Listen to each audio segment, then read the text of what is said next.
Finally আমার মাটি চুলায় রান্না আমি করেই ফেললাম। এইরকম খাবার যদি আপনি না খান জীবনে, তাহলে আপনার জীবনটাই ব্যর্থ। আসসালামু আলাইকুম, সবাই কেমন আছেন? আশা করি অনেক ভালো আছেন। আমি তো আমার মাটি চুলায় রান্না তো শুরু করে দিয়েছি। দেখছেন আমার ছেলে আমাকে হেল্প করতেছে।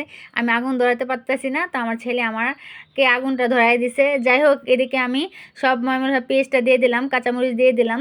তো এগুলো আমি সুন্দর করে ভাজা ভাজা করে নিব। তো মাটির চুলা রান্না করতে যে কতটা মানে একটু কষ্ট হয়, কিন্তু খেতে সেই লাগে সেই। একটু আমি সব ধরনের মশলা দিয়ে দিলাম, আদা রসুন জিরা, গরম মশলা তেজপাতা, সব ধরনের মশলা এখানে দেওয়া। তারপর হচ্ছে আমি এটা নিয়ে নিচ্ছি। এইখানে কিন্তু আপনি চাইলে আরও কিছু অ্যাড করতে পারেন, কিন্তু আমি সাধারণত এই ধরনের মশলাই অ্যাড করে থাকি। আমার ভীষণ ভালো লাগে। আর আর মোরগটা ছিল লাল কক মোরগ। তো এইটা হচ্ছে সব মিলেই কিন্তু ফেভারিট একটা খাবার হতে যাচ্ছে।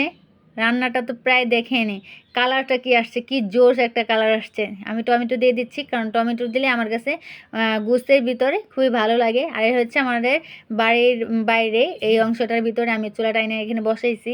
মানে কি বলবো, মুরগির মাংসটা আমি দিয়ে দিলাম। এখানে যে আমি রান্না করতেছি, আমাদের আশেপাশে মানুষজন অনেকে আসছে যে ইমরানের আম্মু মাটির চুলা রান্না করতেছে, যাই দেখি কেমন রান্না করতেছে। সত্যি বলতে এখানে অনেক ধোঁয়া ছিল, অনেক কষ্ট করছি, কিন্তু এগুলো আপনাদের দেখাই নেই। তো আমি সুন্দর করে নেড়ে নিলাম।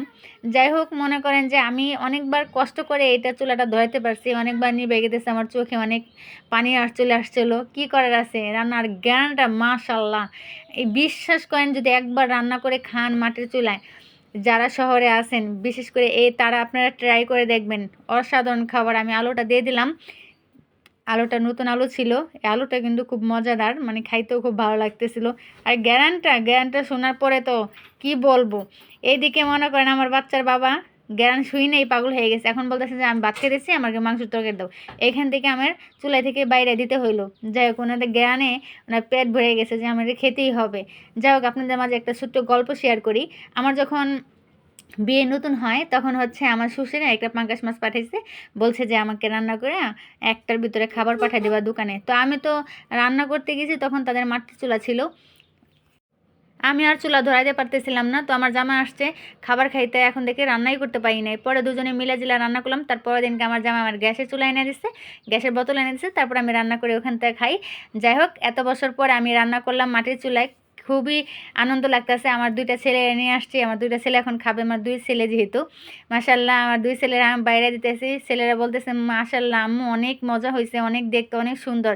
মানে কি বলবো, বিশ্বাস করেন একবার হলো খাবেন, এই খাবারটা এত অসাধারণ ছিল, আপনি না খাইলে বুঝবেনই না। বিশ্বাস করেন, মানে অনেক মজাদার ছিল। আমার দুনো ছেলেই মনে করেন খাইতেছে, কিন্তু বড় ছেলে ক্যামেরা আসতে চাইতেছে না। এই জন্য ছোটো ছেলে বলতেছে যে আম্মু অনেক মজা হয়েছে, অনেক অসাধারণ।